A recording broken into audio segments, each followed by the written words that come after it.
Êxodo capítulo 12, do verso 3 em diante. Glória, aleluia. Êxodo capítulo 12, verso 3. Aleluia, glória a Jesus. Alguém completou aniversário essa semana? Alguém ficou mais experiente? Não? Você não, é semana que vem, domingo que vem. É isso. É domingo que vem o seu. Glória a Deus. Aleluia, Jesus. Amém, Jesus. Todos encontraram Êxodo 12, 3. Êxodo capítulo 12, verso 3. Diz assim o texto. Êxodo capítulo 12, verso 3. Falai a toda a congregação de Israel, dizendo: aos 10 deste mês, tome cada um para si um cordeiro, segundo as casas dos pais, um cordeiro para cada casa. Mas se a família for pequena para o cordeiro, então tome um só com o seu vizinho, perto de sua casa, conforme o número das almas, conforme o comer de cada um. Fareis conta para o cordeiro. O cordeiro ou o cabrito será sem mácula, um macho de um ano, ao qual tomareis das ovelhas ou das cabras, e os guardareis até o 14º dia deste mês. Todo o ajuntamento da congregação de Israel o sacrificará à tarde.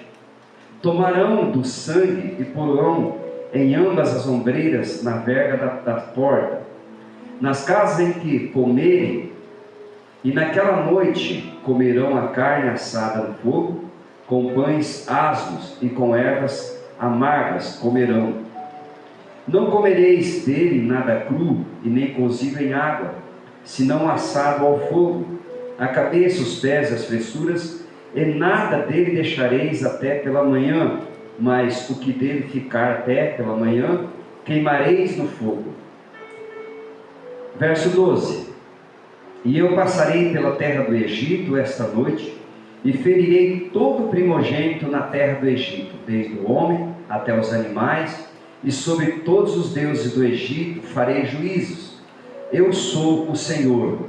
E aquele sangue vos será por sinal, e nas casas em que tiverem, e vendo eu o sangue, passarei por cima de vocês, e não haverá entre vocês praga de mortandade, quando eu ferir a terra do Egito.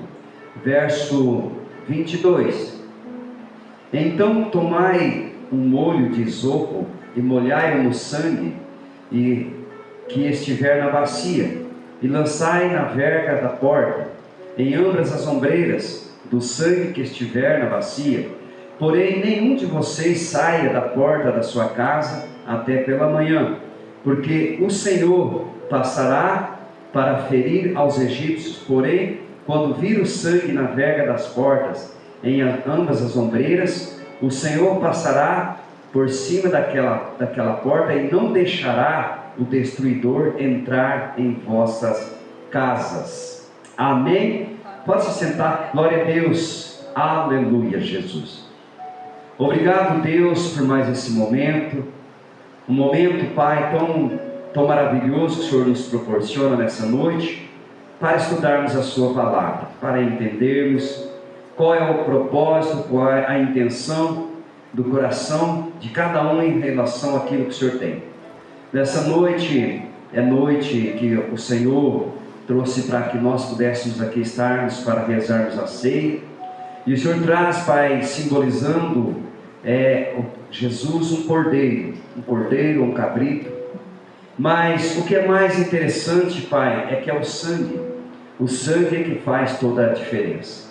Então nessa noite eu oro, pedindo Tua bênção, pedindo que o Senhor venha falar conosco de uma forma especial, em nome de Jesus, amém? Verso 29 diz assim: aconteceu que à meia-noite, que o Senhor feriu todos os primogênitos na terra do Egito, desde o primogênito de Faraó, que se assenta no seu trono, até o primogênito do cativo que está no cárcere, e todos os primogênitos dos animais.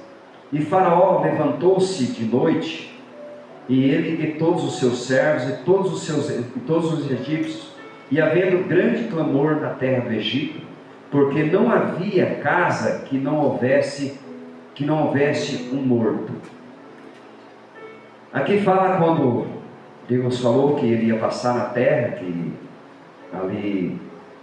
ele ia ferir todos os primogênitos, que não tivesse aquele sangue, que não tivesse aquela marca, que não tivesse aquele selo.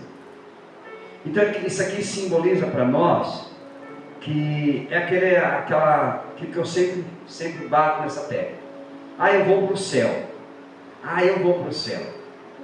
Não é assim. Existem maneiras de chegar até lá.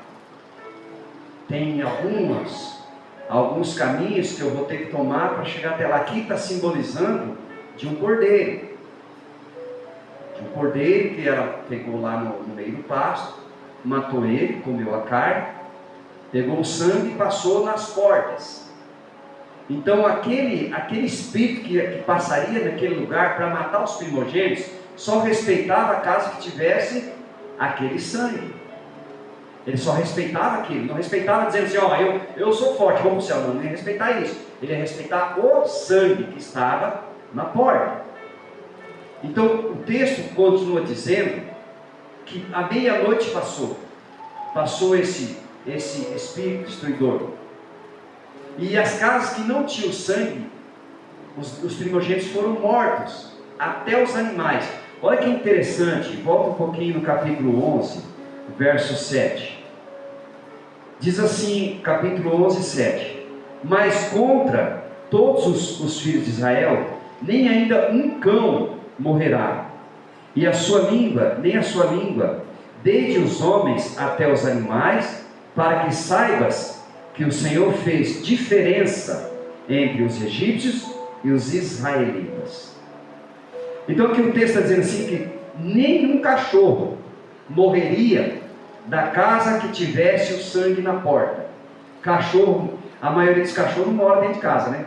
Meu mora lá fora. Então quer dizer que se tivesse que morrer, ia morrer, porque o sangue estava na porta, estava da porta para fora. Só que o texto está dizendo que nas portas que tivesse o sangue, nem um cão morreria. Não eram os primogênitos filhos, era o cachorro. Deus faz tanto, Deus ele nos guarda, nos ama tanto, que até os animais Deus protege. Até o cachorro que você tem na sua casa, Deus protege. O inimigo não toca nem no cachorro seu. É algo interessante para a gente aprender com esse texto, que quando ele está dizendo assim, olha, se você comeu a carne, se você tirou o sangue, você passou, esse sangue é um sinal que você tem uma aliança comigo, é um sinal que você me pertence, é um sinal que você é meu, é um sinal que eu cuido da sua vida, é um sinal que eu cuido da sua casa, da sua família. Mas aquele que não tinha o sangue, não tinha aliança com Deus. É a mesma coisa de uma pessoa dizer assim, falar assim, eu estou casado, eu sou casado. Peraí, você é casado como? Eu moro com a minha mulher lá, tem 10 anos lá. Eu moro, então você não é casado. Você mora com ela, você não é casado. Casamento não é isso. Casamento é aliança. Deus, quando ele trouxe o dilúvio para a terra, ele disse que ele faria uma aliança com o povo através do arco-íris. Todas as vezes que as pessoas vissem o arco-íris, era o sinal da aliança de Deus com o povo. Você vê quando dá aquela chuvona assim, que de repente clareia tudo, você olha lá no horizonte, você vê o arco-íris, aquilo lá é Deus mostrando para você a aliança que ele fez com o povo da terra. É uma aliança. Então tudo é gerado em aliança. Talvez você é casado, você não usa aliança, mas você é casado certinho, não tem problema. Se você quiser usar aliança, você usa. Se você puder, você usa. Se você não puder, você não usa. Eu fiquei 25 anos sem usar aliança. Até que um pastor chamou a minha atenção, que eu tinha que usar uma aliança. Aí eu coloquei o meu dedo no dedo da pastora. Não sei quem pagou, mas pagaram. Então, quer dizer, é aliança. Então não adianta eu falar assim, eu vou na igreja, eu estou na igreja e eu vou para o céu. Eu fiz aliança com Deus. Porque o que vai fazer a diferença é a aliança. O que vai fazer a diferença é esse sangue. E o inimigo, ele sabe. Porque não precisa eu falar quem eu sou. Tanto Deus quanto o inimigo vai saber quem eu sou. Ele sabe quando eu tenho compromisso com Deus e quando eu não tenho. Se você for olhar, a Bíblia diz que eles verão, em Malaquias, eles verão a diferença de quem serve a Deus e quem não serve. Então eles verão. Quem é esse eles? Todas as pessoas. E o próprio inimigo. Paulo fala assim que nós estamos rodeados de uma grande nuvem de testemunhas. Quem é essas testemunhas? As pessoas. Fala assim, olha lá, você viu, vai na igreja, mas não parou de beber. Vai na igreja, mas não parou de fumar. Vai na igreja, mas não parou de usar droga. Vai na igreja, mas não parou de bater nos pais. Que não é o caso, que graças a Deus, né? Mas eu conheço, já visitei pessoas que eram assim. Os filhos batendo pai. Que chegava a bater, não era homem não, era mulher. Era uma filha mulher, batia na mãe. Então, ia na igreja, ia na reunião em casa, fazia tudo, mas não parava aqueles atos que ela tinha errado. Agora, o que a Bíblia fala em Efésios 6? Filhos, obedeceis vossos pais em tudo. Em tudo. Então nós precisamos entender que nós devemos obediência primeiramente a Deus e depois aos nossos pais. Então quando Deus ele faz essa aliança com o povo aqui, quer dizer assim, olha, vocês pegam o cordeiro, vocês matam ele, a casa que for pequena, se o cordeiro for muito grande, você chama o seu vizinho mais próximo, conta quantas pessoas tem, vê se dá para comer todo o cordeiro, mas se sobrar, não coma amanhã e nem guarda, queima no fogo. Então isso aqui é questão de obediência. Vamos dar um exemplo assim, você vê um pedaço de carne lá, e você fala, rapaz, vou dar uma tostadinha nele, só dá uma, para ele ficar mais ou menos, né, Vitor? Para ele ficar mais ou menos só para a gente. E Deus fala assim, não, você não pode comer, você tem que queimar ele. Então são coisas que Deus pede para a gente, que é coisa que para o nosso corpo é difícil de fazer. Você deixar de comer a carne, e você fala, mas por que eu não posso comer? Porque Deus falou não. Então tudo que nós fizermos na nossa vida é o que Deus falou para fazer ou não. O que ele fala sobre o pecado? Romanos 3:23. O pecado faz separação entre Deus e o homem, faz distinção entre Deus e o homem. Romanos 6:23. O salário do pecado é a morte, mas o dom gratuito de Deus é a vida eterna em Cristo Jesus. Isaías 59:2. Os pecados e as iniquidades nos fazem separação entre nós e o nosso Deus. Então ele está dizendo assim, não peca, porque se você pecar, você vai se distanciar de mim. Se você cometeu o pecado, você vai. Então ele estava dizendo assim, se você não tiver o sangue, eu não posso te proteger. Se você não tem aliança, eu não posso te proteger. Porque Deus, ele respeita aquela palavrinha dita, livre-arbítrio. Deus respeita. Ele te deu livre-arbítrio para você fazer o que você quiser. O que você quiser. Em Deuteronômio diz assim, eis que põe a vida, a bênção e a morte. Escolhe a vida para que viva você e a sua família. Mas ele fala assim, eu coloquei a bênção e a maldição, a vida e a morte. Escolhe. Então ele deu um livre-arbítrio, nós fazemos essa escolha.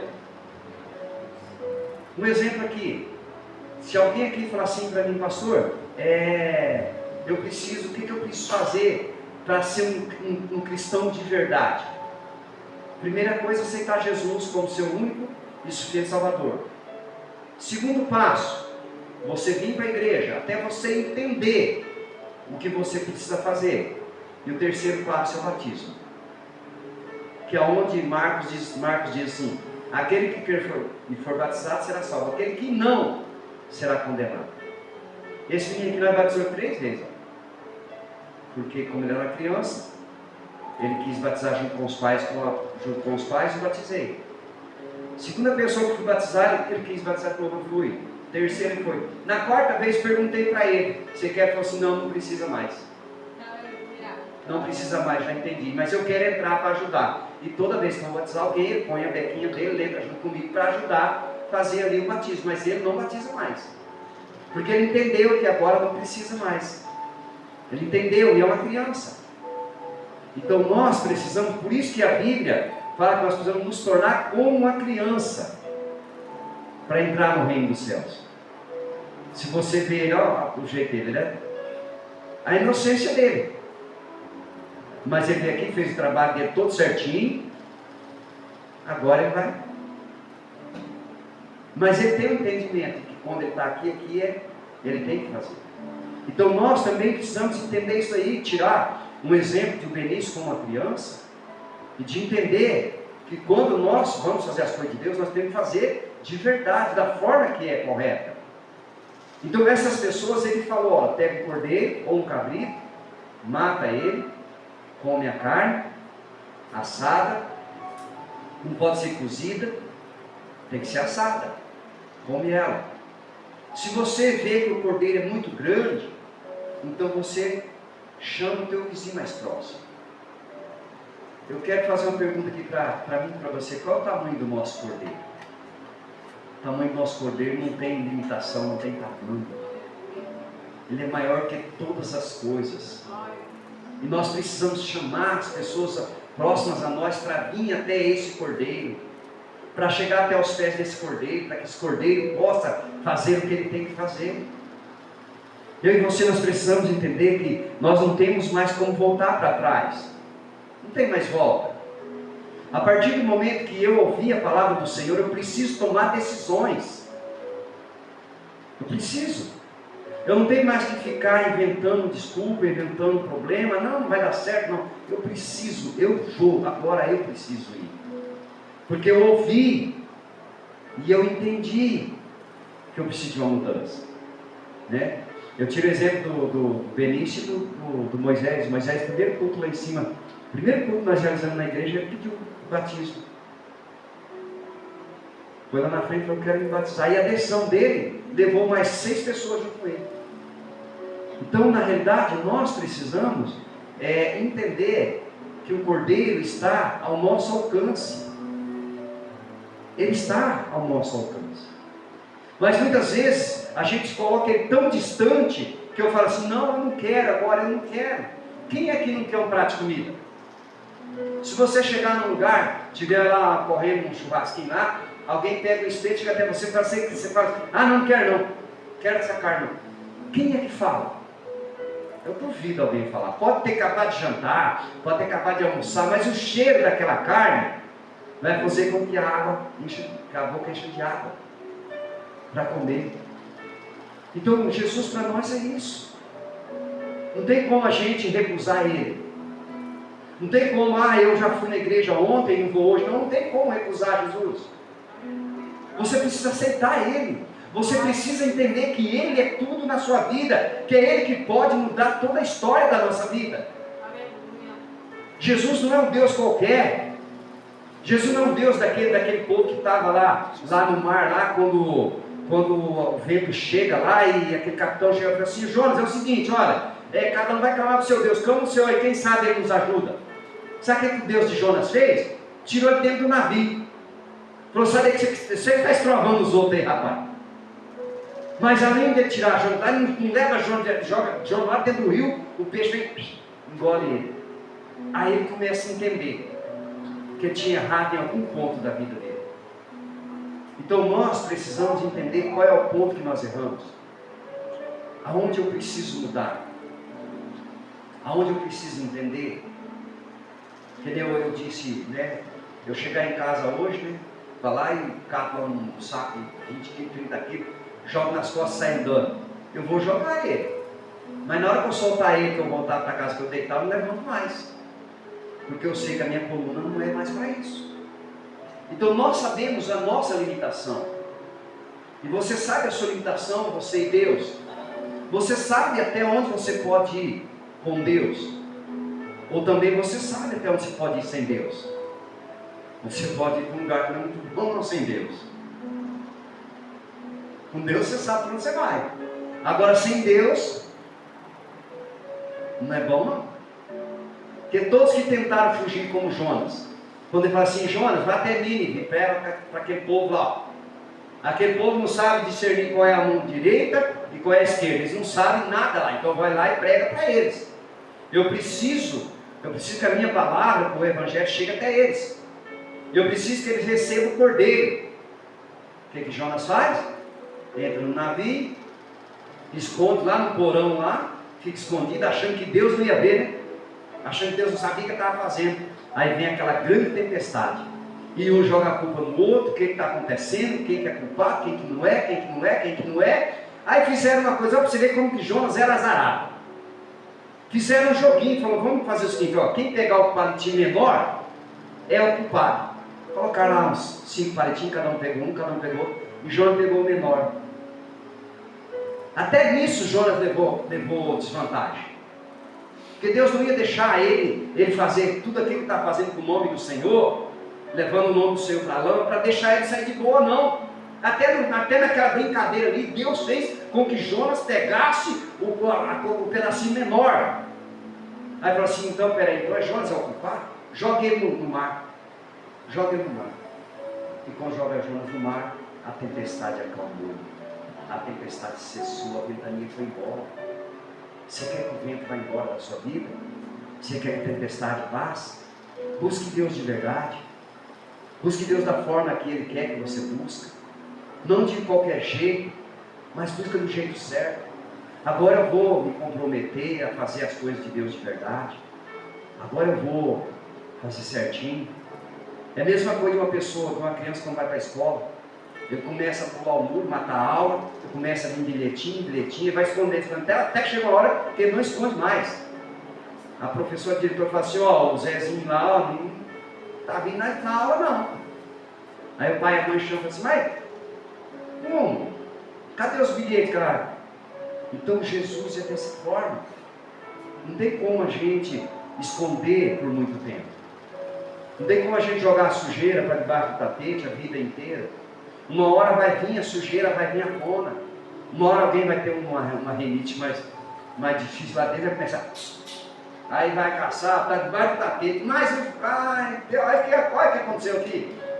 Alguém estava jogando essa sujeira por ali, alguém estava querendo esconder. Alguém estava querendo esconder alguma coisa. Na minha vida e na sua vida, querido, não adianta esconder de Deus. Você pode esconder do homem, mas você não esconde de Deus. Quem você é, a sua fragilidade, a sua fraqueza, os seus medos. Você não consegue esconder de Deus. Tem muita gente hoje se escondendo atrás de, talvez, algo que não é Deus. Ah, mas eu acredito nisso aqui. Isso aqui para mim, não. Deus existe um só, é o único. O Deus de todas as religiões. Por isso que, quando aquele Nabucodonosor olha para dentro da fornalha, que interessante, quando a gente começa a pregar, pregador é doido. Quando Nabucodonosor olha para dentro da fornalha, ele vê e fala assim, o que ele não falou assim? Olha, eu vejo lá dentro como o Filho de Deus. O que ele falou? Eu vejo um como o Filho dos deuses. Dos deuses. Porque Nabucodonosor tinha o Deus dele diferente do Deus de Sadraque, Mesaque e Abednego. Capite? Está entendendo? O Deus dele era diferente. Era diferente do Deus de Sadraque, Mesaque e Abednego. Por isso que ele diz assim, eu vejo um lá dentro, ó, ele é diferente, ele tem um aspecto de um filho dos deuses. Pode ler lá que você vai ver, que é deuses em D maiúsculo, D minúsculo e com S. Deuses. Porque o Deus dele era o Deus da parede, era o Deus da estátua. Era o Deus daquela estátua que ele tinha levantado. O Deus de Nabucodonosor não era o cordeiro verdadeiro. O cordeiro dele era um cordeiro falso. O cordeiro nosso é o cordeiro verdadeiro. É o cordeiro que vive e reina para todo sempre. O cordeiro meu e o cordeiro seu é aquele que morreu na cruz do Calvário e ressuscitou em teu nome e em meu nome, para que nós pudéssemos ter a garantia da salvação. Aleluias. Que nós possamos olhar a palavra de Deus da forma que ela é. Algumas pessoas leem textos, mas ele passa desapercebido, porque ele não está conectado com Deus. Quando você se conecta com Deus, você vê que mesmo, agora você olha no finalzinho, o que Nabucodonosor pede, e ele fala. Ele diz assim: todo aquele que não adorar o Deus de Sadraque, Mesaque e Abednego vai ser lançado na fornalha de fogo. Porque ele entendeu que não havia mais deuses, aí havia um só Deus, que é o Deus que livrou Sadraque, Mesaque e Abednego da fornalha de fogo. Que quando Nabucodonosor chama ele, vê assim, na roupa dele nem cheiro tinha. Olhou para o espelho do cabelo dele assim, estava tudo certinho, o cabelo da cabeça, não tinha chamuscado nada. Ele falou assim: que Deus é esse? Esse Deus não é o Deus da minha estátua, não. Conjectura minha, pensamento meu, talvez podia pensar assim: derruba aquela estátua lá, que lá não vale nada não. Porque 3 homens mudou a história de Nabucodonosor. Sadraque, Mesaque e Abednego mudou a história de Nabucodonosor. Eu quero dizer para você que você pode mudar a história de outra pessoa.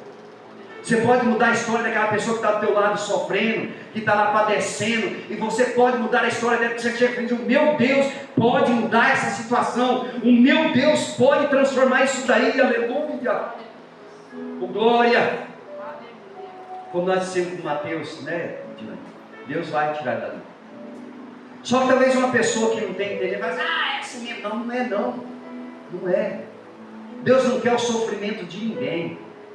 Muitas vezes nós é que fazemos por onde nós sofremos, por decisões erradas, por tomar atitudes erradas, a gente sofre. Meu avô falava assim: quando a cabeça não pensa, o corpo. E ele falava outra coisa: cabeça vazia, oficina do diabo. Então, quando nós não preenchemos a nossa cabeça, o nosso coração com o Espírito Santo, a gente enche o corpo de um monte de coisa. Um monte de coisa vai acabar com a nossa vida, vai acabar com a nossa alegria, com a nossa saúde, com a nossa família. Tem família destruída hoje porque não carrega o Espírito Santo, carrega o Espírito de qualquer coisa, menos o Espírito Santo de Deus. E hoje eu, como pastor, eu estou aqui nessa igreja, nesse local, para te dizer: não vale a pena continuar desse jeito. Vale a pena ter uma mudança, vale a pena ter uma transformação, porque você mudando, você muda o ambiente que você chegar, você muda a atmosfera do lugar que você chega, você muda. Porque alguém fala assim: rapaz, que é isso aí? Já pensou quando o Daniel chega na escola lá, os meninos olham nele e falam assim: rapaz, esse menino é diferente. Esse menino é diferente. Ele chegou, parece que trouxe uma paz, trouxe um sossego. Por quê? Porque o Espírito Santo chegou junto. O Espírito Santo estava junto, estava ali esperando, só aguardando. Querido, nós temos que aprender alguma coisa com Deus. Não vale a pena sofrermos mais.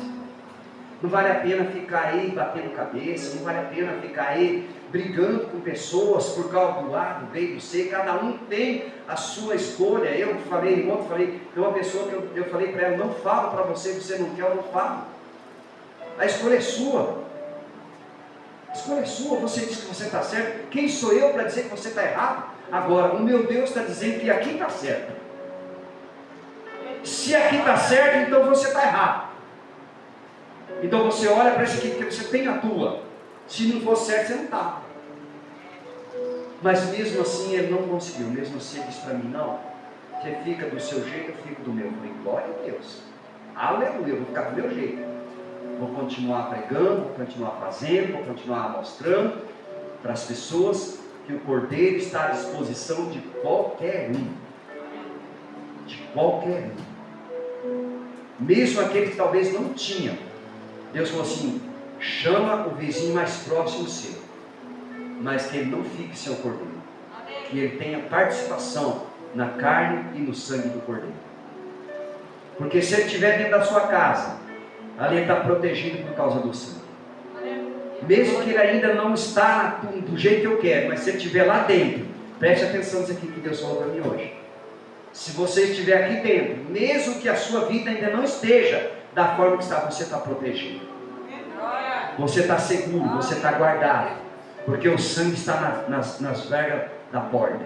Porque Jesus derramou o sangue dele. Eu quero trazer para você algo que Jesus fala. O sangue dele nos purifica de todo pecado. Não importa o pecado que eu cometi, que você cometeu, não importa. O sangue dele é precioso, é poderoso para nos livrar desse pecado. Se você olhar Hebreus 9, 22, ele diz assim: sem derramamento de sangue não há remissão de pecados.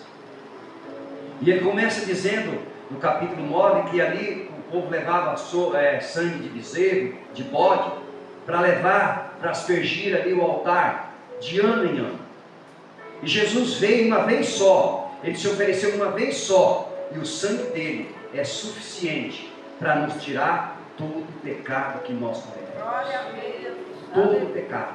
Não é o pecado, é todo o pecado. Ele nos livra de todo o pecado.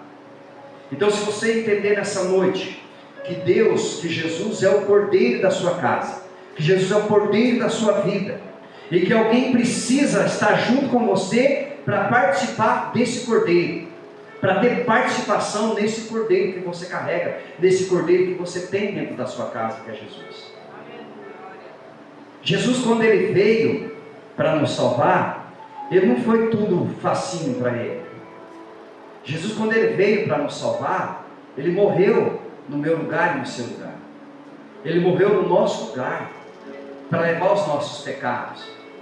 Ele não teve opção, ele não teve escolha, ele não teve um livre-arbítrio de falar assim: não, eu não quero essa morte. Ele não teve. Nós temos. Olha para você a diferença de nós com Jesus. Jesus não pôde, tanto é que quando ele falou assim: Pai, se for possível, passe de mim esse cálice. Quando ele caiu em si, o que ele falou? Não seja feita a minha vontade, mas a tua vontade. Porque ele entendeu que ele estava falando algo fora do contexto, algo errado que ele não poderia falar. Ele tinha que acatar as ordens do Pai. O Pai enviou com a determinação: você vai na terra, você vai andar lá por um tempo, mas você vai morrer em prol da vida do Tenório, você vai morrer em prol da vida do Benício, você vai morrer em prol da vida do Vitor. Não importa o que eles estão fazendo, você vai morrer em prol da vida deles. Aleluia! Porque eu quero eles, eu quero salvá-los.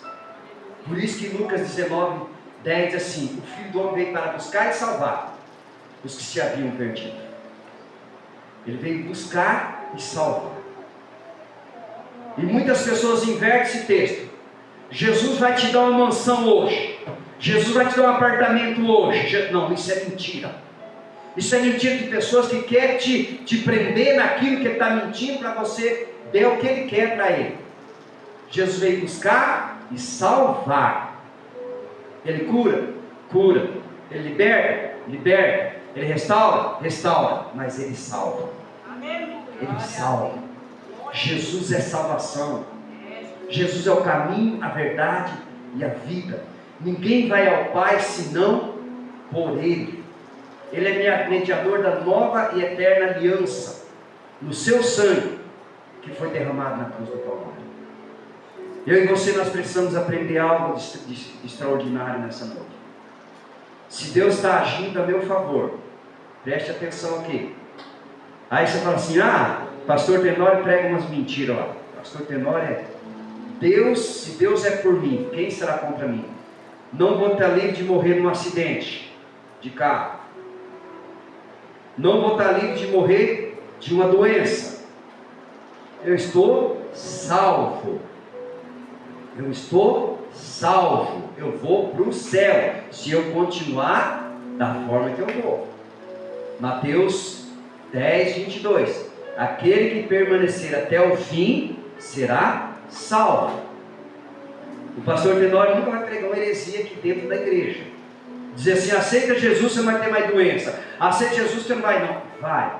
Porque nós vivemos dentro de um corpo que é fragilizado, é uma carne fraca, como eu disse em Mateus 26, 41. Vigiar e orar, para que não entreis em tentação. O espírito, na verdade, está pronto. O espírito está pronto, mas a carne é fraca. A carne é fraca. João 6, 62 ou 64, não me recordo agora. E assim, a carne de nada aproveita. O espírito está pronto, mas a carne para nada se aproveita. Ela é tão fraca. Deus fala assim, a sua carne não aproveita para nada. Agora, a carne do cordeiro, você pode comer. A carne do cordeiro, você pode se alimentar.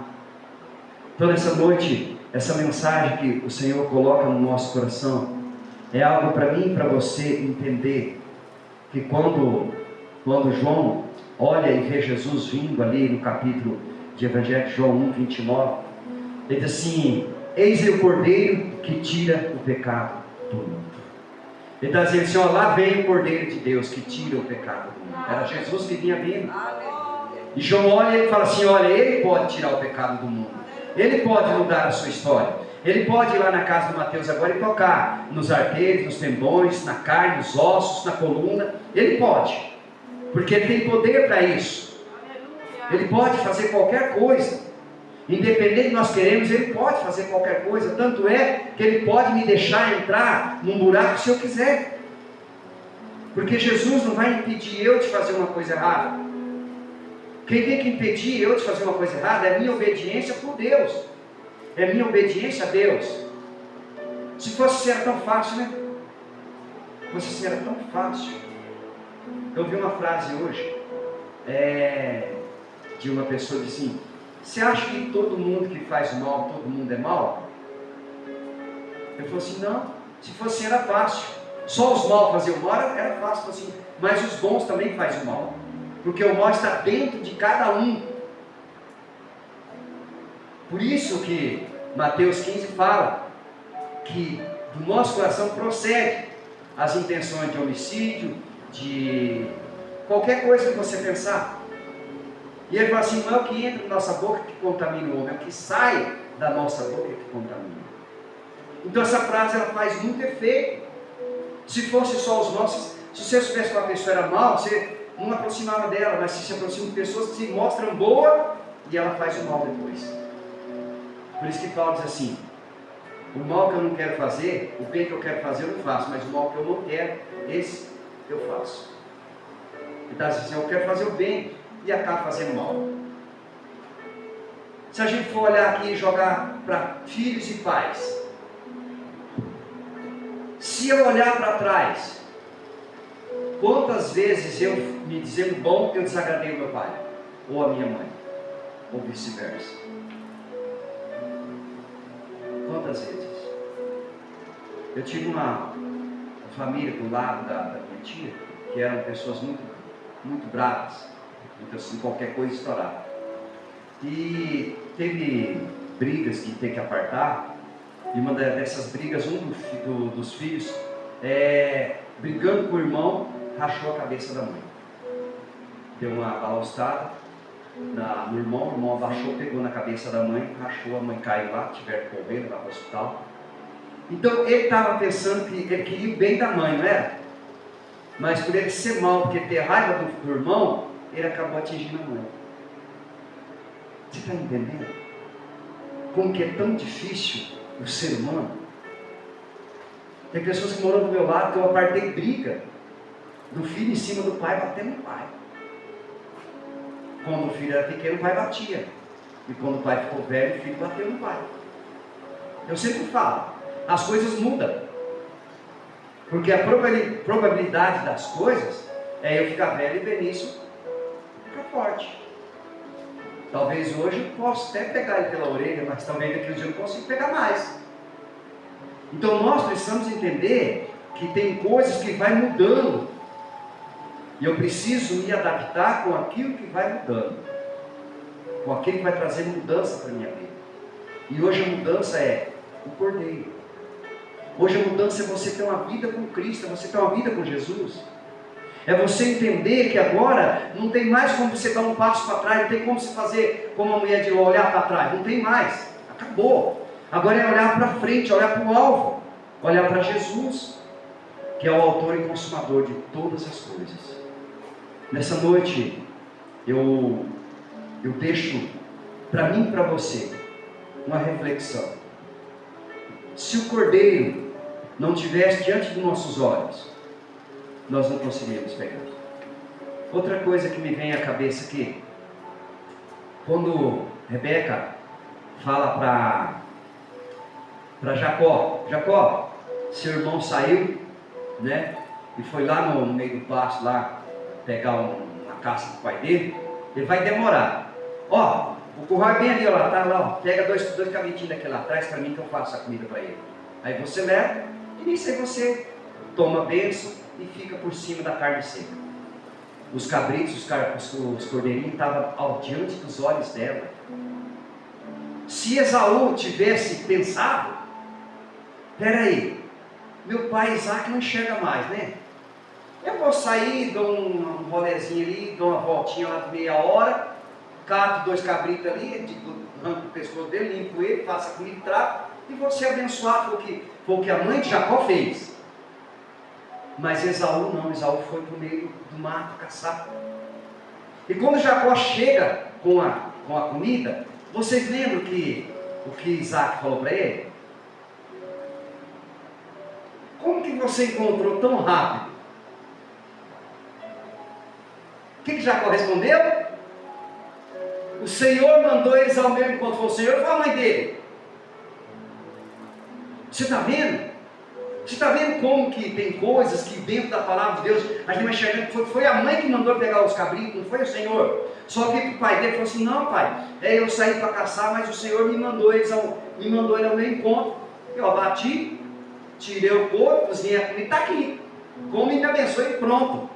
E o homem não enxergava, comeu e abençoou.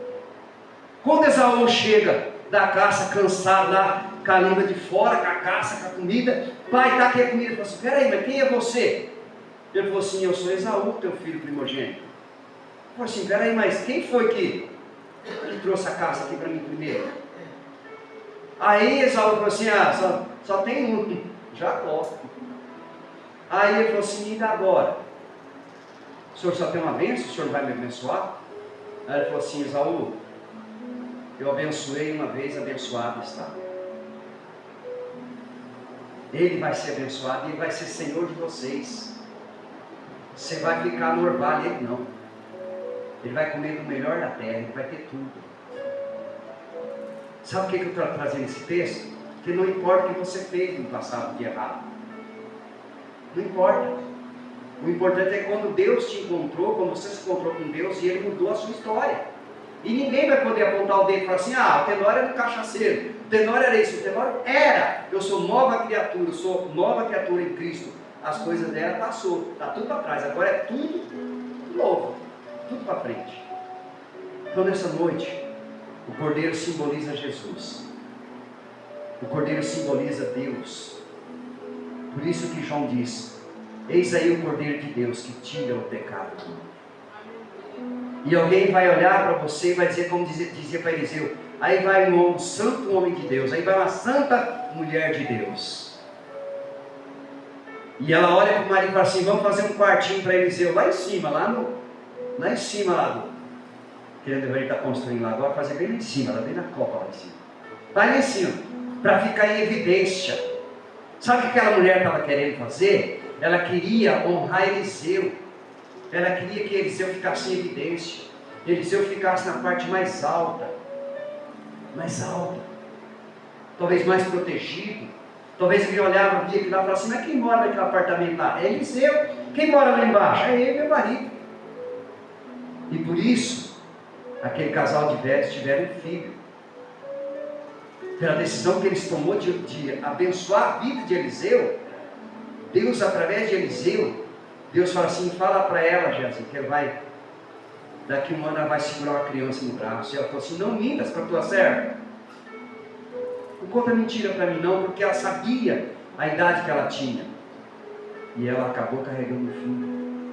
Sabe o que eu trago para mim e para você? Como você faz as coisas para Deus, Deus cuida das suas coisas. Eu sempre uso uma frase: cuida das coisas de Deus, que Deus cuida das suas. Cuida das coisas de Deus, que Deus cuida do seu filho. Cuida da coisa de Deus, que Deus cuida da sua família.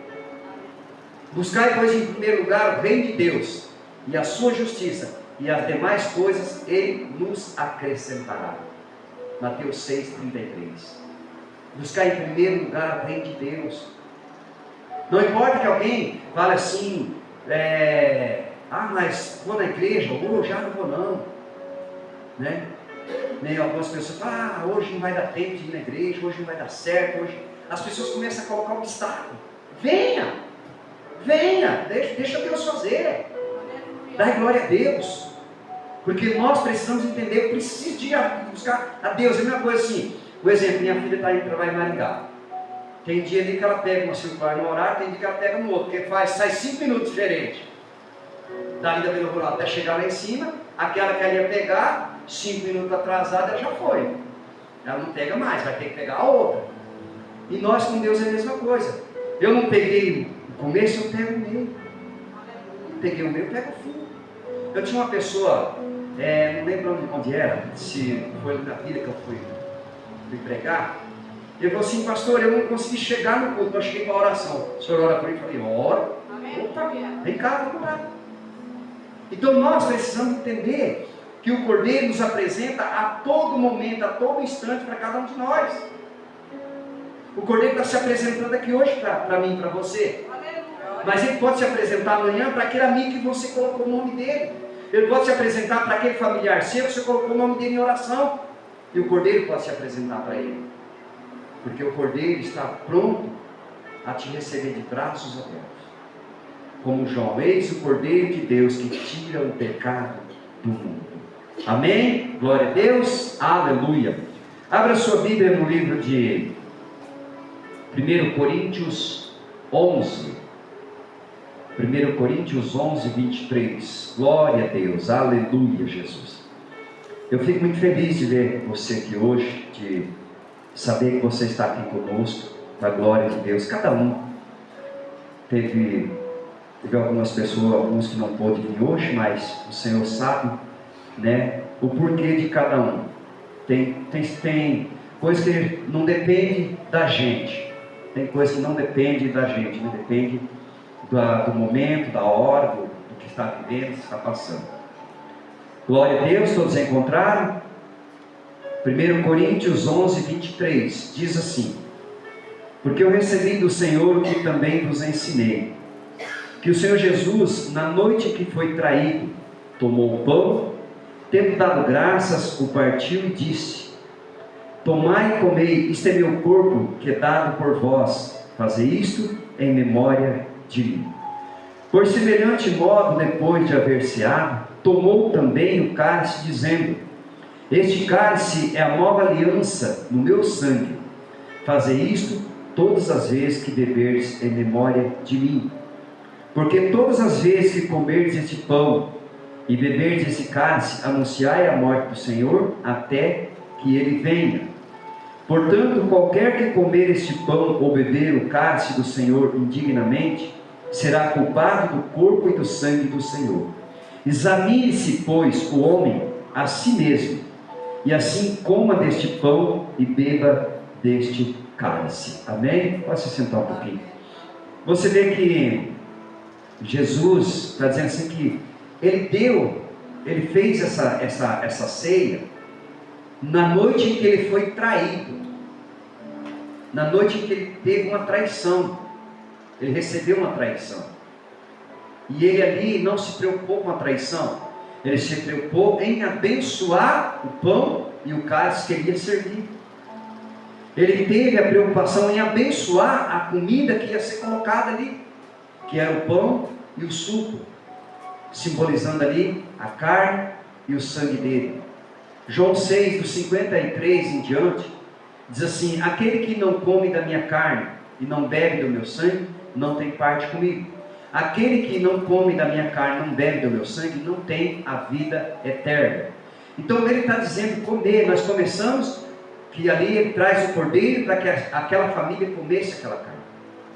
Então Jesus está se colocando aqui como cordeiro, e está dizendo: aquele que come da minha carne e bebe do meu sangue.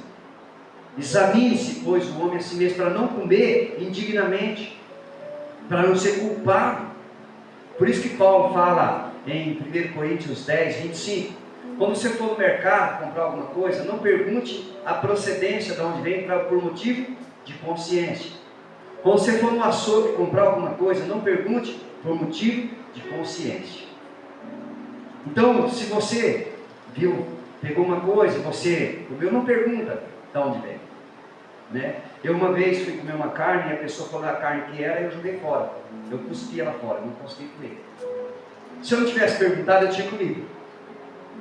Se eu não tivesse, porque estava no cheiro, mas estava cheirosa, coisa mais linda, aquela carne assim, amarelinha, fritinha. Eu falei, ai Jesus, não fala Jesus ainda, era do mundão aqui, era perdido. Mas na hora que eu falei carne, eu falei, que rão que é, rapaz, isso aqui não é rão não, e joguei fora. Porque a minha consciência fala assim, se esses caras pegam um sapo no lugar, se esses caras abriram o saco, limpou o sapo lá e fritou essa carne, não vou comer não. Então, motivo de consciência, não pergunte. Não pergunte por causa disso. Por isso que Jesus fala, né, que você examine-se a si mesmo. Amém? Glória a Deus. Vamos participar da ceia. O Benício vai estar passando. Quer chamar o Manuel aqui também à frente. Eles vão estar passando com os elementos da ceia. Se você está apto para tomar, você vai pegar e aguardar um pouquinho aí. Guardar um pouquinho para que todos tomamos juntos, para que todos participamos juntos. Em nome de Jesus. Glória a Deus. Aleluias. Glória a Jesus. Quero agradecer a Deus, né, por mais essa oportunidade, estarmos aqui reunidos no nome dEle, a glória e a graça e a misericórdia dEle. Colocando mais uma vez o nome das pessoas que precisam de oração. Maria Helena, como é que é o nome da irmã? Ana Maria.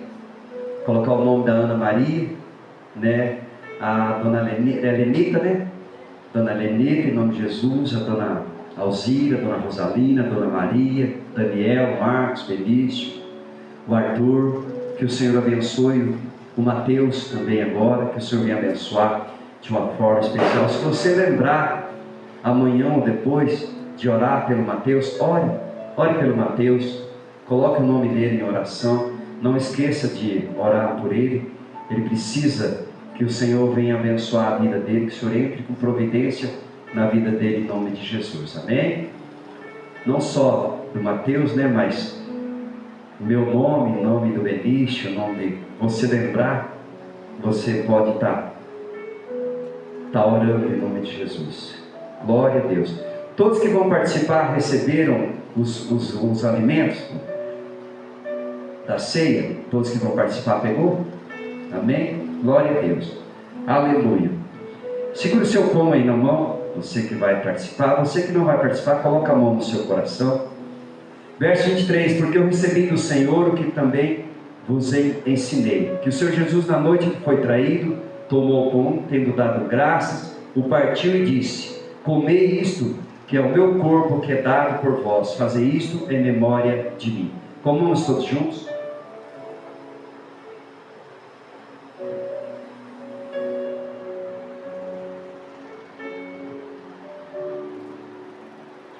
Verso 25, semelhantemente também, depois de haver ceado, tomou o cálice, dizendo, este cálice é a nova aliança no meu sangue, fazei isto todas as vezes que beberdes em memória de mim. Erga o seu cálice para cima. Obrigado, Deus, obrigado por esse momento tão privilegioso, tão precioso, que é de participar da ceia, que esse cálice, que esse suco de uva, simbolizando o sangue de Jesus, que ele possa curar, que ele possa restaurar, restituir, que ele possa fazer em nosso corpo, Pai, algo especial e algo maravilhoso. Pai, eu oro abençoando este cálice, abençoando a vida de cada um, aquele que está com a mão no coração, abençoa da mesma forma, em nome de Jesus. Tomamos todos juntos?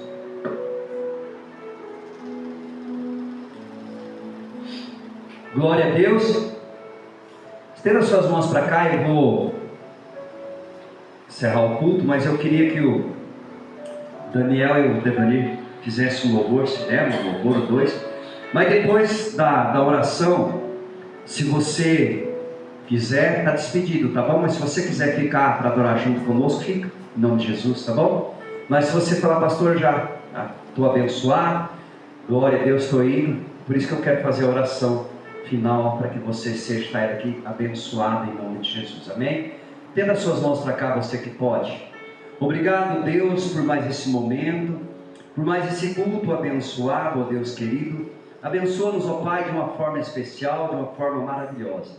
Eu oro nessa noite, papai, agradecendo ao Senhor, com a graça do nosso Senhor Jesus Cristo e o grande amor de Deus, e as doces consolações do Espírito Santo, seja com todos e todos dizem, amém.